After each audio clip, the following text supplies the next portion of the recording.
A few years ago, with my colleague Emmanuel Charpentier, I invented a new technology for editing genomes. It's called CRISPR-Cas9.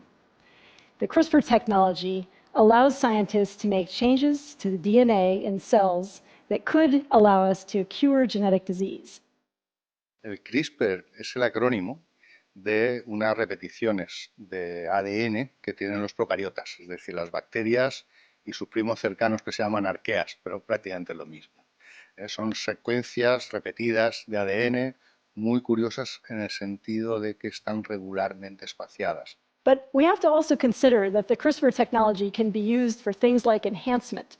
Imagine that we could try to engineer humans that have enhanced properties, such as stronger bones or less susceptibility to cardiovascular disease, or even to have properties that we would consider maybe to be desirable, like a different eye color or to be taller, things like that. Designer humans, if you will. Destacábamos al comenzar el anuncio de un científico chino del nacimiento por primera vez en el mundo de dos bebés modificados genéticamente por su equipo. Este polémico anuncio no está de momento respaldado por ninguna publicación científica y la universidad a la que pertenece este investigador, en excedencia desde febrero, acaba de comunicar que no estaba al corriente de ese trabajo y ha anunciado una investigación. This raises a number of ethical questions that we have to carefully consider, and this is why I and my colleagues have called for a global pause in any clinical application of the CRISPR technology in human embryos to give us time to really consider all of the various implications of doing so. If this was going to be your baby, would you have gone ahead with this?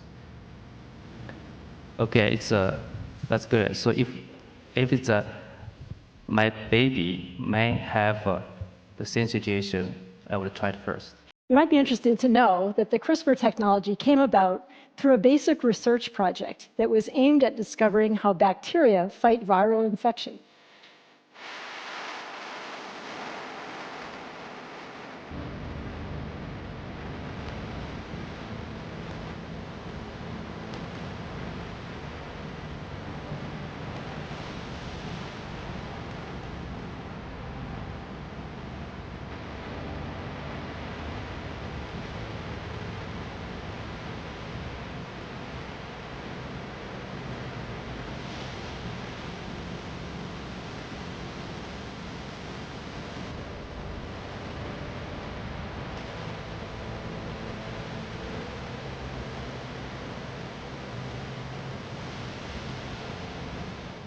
En este ambiente tan extremo que son las sabinas de Santa Pola, viven muy pocos microorganismos. Muy pocos son capaces de tolerar esta altísima salinidad. Y entre ellos se encuentra la Opheras mediterránea.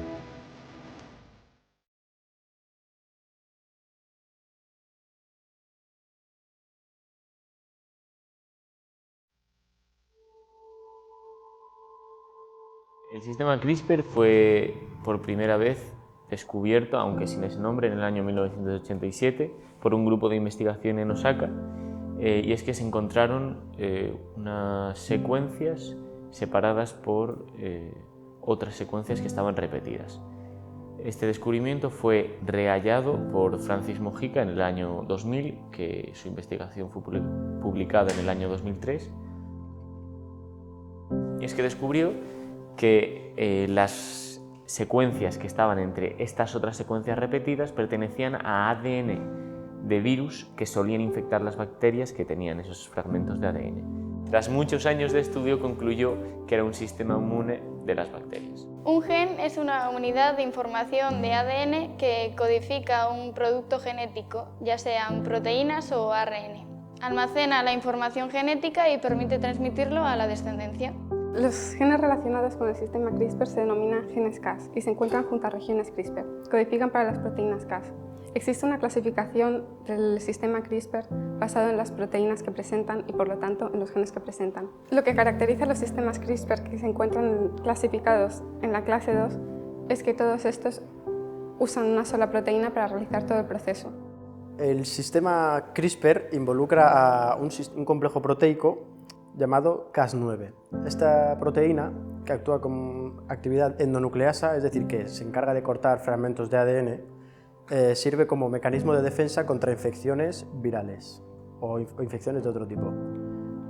Por ejemplo, cuando el ADN del virus se introduce en la bacteria, este complejo se activa y se encarga de identificar el fragmento, cortarlo y así inactiva ese material genético infeccioso y luego a continuación se encarga de introducirlo a su propio material genético para así tener la información genética para poder combatir esa infección si vuelve a ocurrir. Este complejo proteico Cas9 consta de 6 dominios, llamados REC1, REC2, Bridge Helix, PAM, HNH y RUB-C. El dominio PAM, como por así decirlo, sirve como un mecanismo de seguridad para que el complejo no corte ADN de la propia bacteria, sino que solo se encargue de cortar el ADN externo. Estos dominios están distribuidos de una determinada manera cuando la proteína está activada o está inactivada. Para que se active y comience a funcionar necesita un ARN guía, que el ARN guía está formado por ARN complementario y ARN transactivado. Una vez está el ARN guía con la proteína, ya está activado complejo, se forma el complejo Cas9 ARN SG. Y una vez que ha realizado ya el corte, como resultado da un híbrido entre ARN y ADN. En relación con el ARN guía que mencionaron mis compañeros anteriormente, está el ARN transactivado, que es un tipo de ARN descubierto por Emmanuel Charpentier y que se transcribe a partir de una parte del genoma que es muy cercana al sistema CRISPR, y al descubrirlo por esto y las similitudes y complementariedades de bases que se fueron encontrando en relación con el sistema, es una parte esencial se considera una parte esencial, y también participa en la expresión de los genes. El Premio Princesa de Asturias del 2015 y el Premio Nobel de Química de 2020 fue concedido a Emmanuel Charpentier y Jennifer Doudna por la aplicación del CRISPR-Cas9. Idearon la forma de aplicarlo artificialmente, también en organismos con células eucariotas, entre ellos los seres humanos. Así abrieron la ruta hacia posibles terapias contra el cáncer y la cura de enfermedades hereditarias.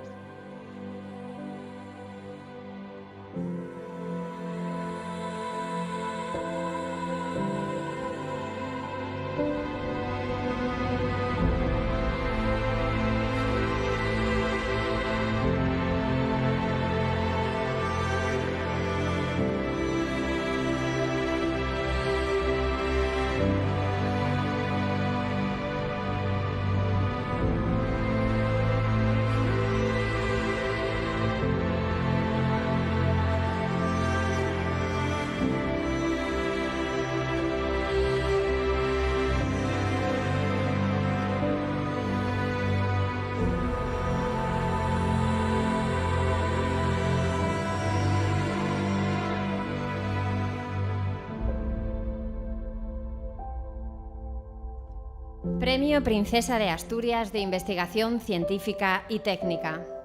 El jurado ha concedido el galardón a la microbióloga Emmanuel Charpentier.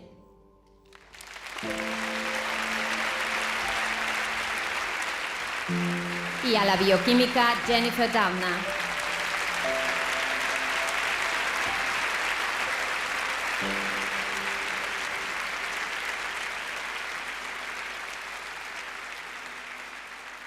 The CRISPR-Cas9 can be explained as a Swiss Army knife that allows to repair genes.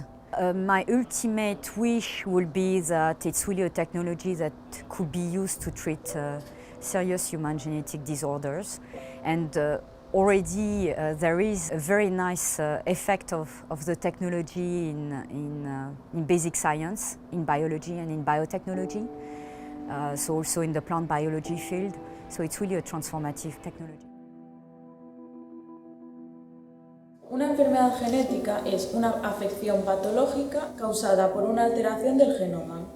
Existen diferentes tipos de enfermedades, las cuales pueden ser hereditarias o no.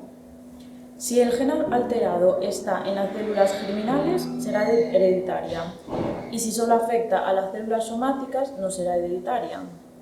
Cabe destacar que, por lo general, no se detectan estas enfermedades hasta el momento en el que se expresa algún síntoma. En las enfermedades de tipo genético podemos encontrar varias herencias genéticas. La herencia de un solo gen, la poligénica, las anomalías cromosómicas, que pueden ser tanto de número como de estructura, y las herencias mitocondriales, es decir, de ADN no cromosómico. La tecnología CRISPR ayuda a estos investigadores a modificar esas secuencias para alterar la función del gen y así poder tratar las enfermedades, detectar más pronto esas enfermedades y prevenir enfermedades como puede ser diabetes o otras enfermedades genéticas. El uso de tecnología CRISPR en plantas está dando grandes frutos como consecuencia de una exhaustiva investigación. Estos son la fortificación ante factores bióticos y abióticos, como enfermedades virales, fúngicas o bacterianas, o la fortificación ante herbicidas o el estrés ambiental, como es la temperatura, la sequía y muchos más. Además, también da como consecuencia una mejora del producto. Un claro ejemplo de resistencia ante factores bióticos, en concreto virales, es la investigación llevada a cabo mediante uso de tecnología CRISPR gracias a un grupo de investigadores que se centraron en el virus del enrollamiento de la hoja amarilla del tomate, mediante el cual consiguieron introducir vectores de resistencia mediante la utilización de la Cas9. En el caso de la producción animal, un incremento en la resistencia de enfermedades conlleva un aumento de la productividad, también de la calidad de vida de los animales y, por supuesto, una menor transmisión de enfermedades al ser humano. Un ejemplo de esto es el caso de los cerdos double knockout, en los cuales se generan cerdos resistentes al síndrome reproductivo y respiratorio y también al virus de la gastroenteritis transmisible.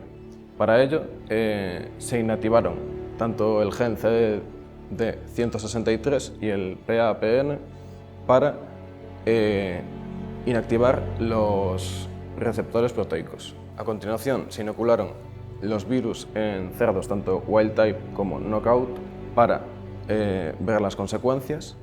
Fenotípicamente no se observaba ningún rasgo característico, pero 14 días después se les implementó eutanasia y en las autopsias revelaron que los cerdos wild type presentaban tanto hemorragias internas en los intestinos como en los pulmones, y en cambio los cerdos double knockout no presentaban ninguna de estas. El CRISPR es una técnica que tiene numerosas aplicaciones. Una de ellas es en la lucha contra el cáncer. Como ya se sabe, el cáncer son células anormales que se multiplican sin control y pueden viajar a otras partes del cuerpo. El CRISPR ha permitido grandes mejoras en diferentes aspectos, como puede ser en el seguimiento del cáncer a tiempo real, bloquear metástasis e incluso destruir el cáncer eliminando genes que favorecen la supervivencia de las células tumorales. Pero no es tan sencillo como parece, ya que transportar ese complejo proteico hasta la célula diana es complicado. Y aquí es donde entran en juego las nanopartículas lipídicas. Estas nanopartículas permiten almacenar el ARN guía para poder así identificar la secuencia específica donde realizar el corte de ADN. Este sistema enzimático, empleado para reconocer y degradar el gen que codifica a la proteína PLK1, fue diseñado con el fin de provocar la detención del ciclo celular, ocasionando una muerte celular programada.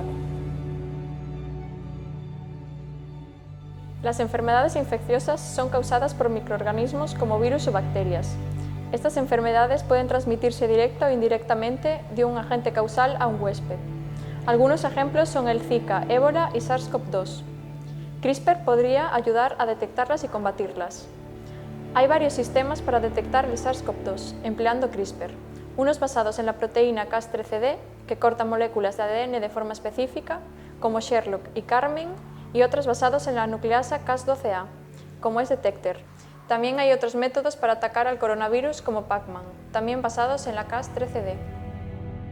Por otro lado, para otras enfermedades como el Zika o el dengue, ya se han podido desarrollar test ultrasensibles para su detección, basados en el CRISPR. Uno de los métodos es una tira reactiva que indica si el material genético del virus está o no presente en la muestra.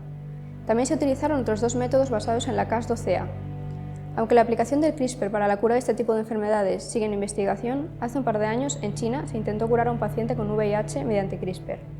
Este paciente tenía también leucemia, que consiguió superar gracias al tratamiento, pero en relación al VIH no se alcanzó ningún efecto clínico.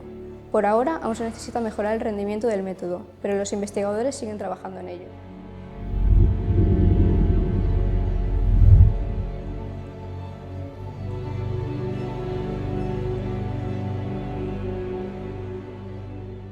La técnica CRISPR-Cas9 es una tecnología que funciona a modo de tijeras moleculares que modifican partes del genoma. Este sistema consta de dos moléculas clave, un ARN guía que está diseñado para encontrarse y unirse a una secuencia específica en el ADN y una enzima Cas9, que actúa como tijeras moleculares. Esta sigue el ARN guía hasta la misma ubicación y realiza el corte. Existen dos clases de sistemas CRISPR que se dividen en 6 tipos basados en si modifican ADN o ARN y se requieren o no de ARN transactivado. Gracias a encuestas propuestas a científicos que han trabajado con CRISPR, se ha podido determinar un presupuesto promedio, en base a la información sobre los datos del tiempo de práctica de cada paso, la duración requerida para completar el experimento y el promedio de intentos fallidos a tener en cuenta, se determina que se necesitan alrededor de $20.000 para completar un experimento exitoso.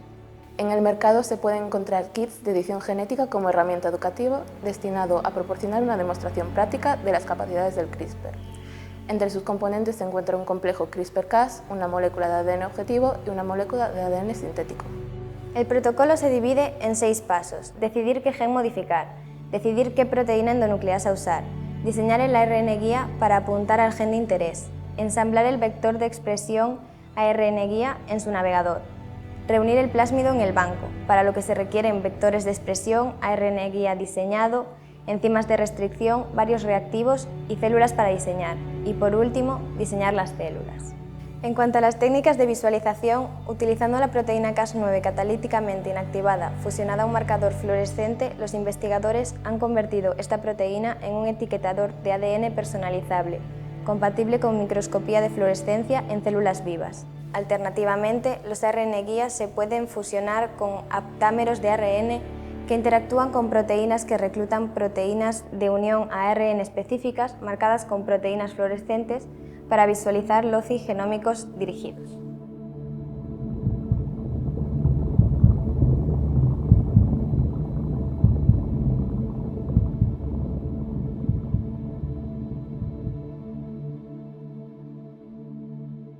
El término bioética proviene de bios ethos, comúnmente traducido como ética de la vida. Aunque no se conocía con este término, se puede decir que nació en Seattle en 1962, cuando se decidió crear un comité de ciudadanos no médicos para decidir quién tenía preferencia de beneficiarse de la recién descubierta hemodiálisis. La bioética es un conocimiento práctico que reflexiona sobre los límites ilícitos de las intervenciones del hombre sobre la vida, a través del desarrollo de la ciencia y de la tecnología en biomedicina. Existe una normativa como el Código Nuremberg, la Declaración de Helsinki o el Convenio de Oviedo. Este último trata sobre los derechos humanos y biomedicina, que fue firmado en 1997 por 29 de los 47 países europeos, entre ellos España. Otros, por ejemplo, como Reino Unido, no lo ratificó por considerarlo demasiado restrictivo o Alemania por entenderlo demasiado permisivo. En 1975, un grupo restringido de investigadores en ADN recombinante, junto con algunos expertos en ética y derecho, se reunieron en la denominada Conferencia de Asilomar, Estados Unidos, para diseñar un marco consensuado de uso de las técnicas de ingenierización de ADN publicado en la revista Science. Las decisiones individuales tomadas libremente con la intención de determinar algunos rasgos de la descendencia, ya sea para eliminar enfermedades graves o para lograr un rasgo deseado, van siendo cada vez más posibles y pueden, sin duda, tener implicaciones significativas para la vida tanto de los propios descendientes como de otras personas. Estados Unidos cuenta con una oficina de protección de la investigación humana, que proporciona el liderazgo en la protección de derechos y el bienestar de los sujetos humanos involucrados en esta investigación. También proporciona asesoramiento sobre cuestiones éticas. Existe una ley de protección de sujetos humanos en experimentación médica en la cual se establece que los pacientes tienen que estar informados de todos los procedimientos de la investigación. También existen unos artículos sobre la clonación humana en la que se establece que ninguna persona clonará a un ser humano ni participará en la clonación humana con fines de reproducción. No se podrá comprar ni vender óvulos, cigotos, embriones o fetos con el propósito de clonar a un ser humano. También existe una Asociación Internacional de Bioética que vinculan a todos los que trabajan en bioética y en campos relacionados. La legislación en Estados Unidos es poco restrictiva con el uso de la técnica del CRISPR en seres vivos. Como se observa la aprobación del uso del CRISPR en pacientes con cáncer terminal, a pesar de que años antes estuvieran a favor de una moratoria varios científicos del propio país en el Foro de Napa de 2015, que convocó a los expertos más relevantes de este campo en aquel momento. donde se desaconsejaba activamente cualquier intento de modificación genética de las líneas germinales en la investigación clínica humana. La técnica en prenatales siempre crea controversia debido a las diferentes opiniones de la sociedad. Desde una perspectiva bioética, la manipulación embrionaria dependerá de los procedimientos viables o inviables. Un gran ejemplo sería el caso del científico Yu Yuanqi, que fue penalizado por los procedimientos inviables que se le hizo a los genes embrionarios. Esta técnica ofrece la posibilidad de generar modelos de enfermedades hasta ahora no disponibles en la clínica, como la posibilidad de curar enfermedades que hasta ahora resultan incurables, como aquellas de tipo neurodegenerativas o cánceres terminales. Debido a que la manipulación de líneas germinales en organismos no está suficientemente desarrollada, es recomendable esperar a ver cuáles son los pasos convenientes para realizar modificaciones en individuos. Se ha demostrado que, a pesar de poseer muchas herramientas biotecnológicas, en la actualidad tendría efectos adversos difícilmente asumibles. La edición del genoma en seres humanos debe seguir las regulaciones de los estudios clínicos, que exige evaluar primero su eficacia y su seguridad y, específicamente, cuando se lleva a cabo en células de la línea germinal humana, evaluar también su impacto en las generaciones futuras. Pero aún así, en 2016 se aprobó el ensayo clínico del CRISPR y se hizo en pacientes con cáncer terminal, donde este ensayo era su única oportunidad de intentar salvarse. El estudio se basó en la extracción y edición de las células del sistema inmunológico de la sangre de dichos 3 pacientes, utilizando la tecnología CRISPR-Cas9. La herramienta de edición genética CRISPR puede emplearse en animales como vacas, ovejas o ratones de laboratorio, entre otros. Pero, a diferencia de la edición genética humana, no existe una amplia legislación que pueda controlar el empleo de esta técnica en los animales. La edición con CRISPR en plantas se lleva a cabo en Europa bajo las mismas condiciones que se aplica a las especies transgénicas, mientras que en países como Estados Unidos, China, Brasil, Argentina y Australia, estas no son consideradas como transgénicos. Aunque aún no se ha llegado ningún vegetal editado con CRISPR al mercado, según los estudios publicados, estas técnicas no han presentado efectos adversos en la salud de los individuos. Actualmente existe un biólogo molecular de la Organización de Investigación Científica e Industrial de la Commonwealth, Australia, que cree poder solucionar una enfermedad causada por la clara de los huevos de las gallinas. Esta enfermedad afecta a un pequeño número de personas en el mundo. Para solucionarla se requiere modificar genéticamente las gallinas, pero es necesario pensar en ideas como el posible daño que se le puede causar al animal y, si es correcto, emplearlos para buscar una solución ante este problema. Actualmente en la Unión Europea no se cuenta con una legislación específica para la técnica CRISPR, pero en los próximos meses la Comisión Europea se ha comprometido a presentar una serie de propuestas para regular el uso de nuevas técnicas de edición genética aplicadas a plantas de cultivo y, quién sabe, si en un futuro también a embriones humanos. Quisiéramos dar las gracias a la Fundación BBVA y a los miembros del jurado por este reconocimiento al campo de investigación y tecnología CRISPR-Cas. Estamos muy honrados de recibir el premio Fronteras del Conocimiento en Biomedicina, galardón que distingue colectivamente el trabajo de los 3, así como el de los miembros de nuestros laboratorios y colaboradores. Porque las acciones individuales importan, pero solo dan lugar a grandes logros cuando equipos de personas abnegadas aunan esfuerzos en una misma dirección. Mis colegas me han transmitido su admiración por el trabajo realizado por el resto de nosotros y por el compromiso demostrado con la excelencia científica. Quiero decir que esta consideración es plenamente compartida. Gracias por el regalo que habéis otorgado a toda la sociedad, la base de la mejor herramienta de biología molecular jamás disponible.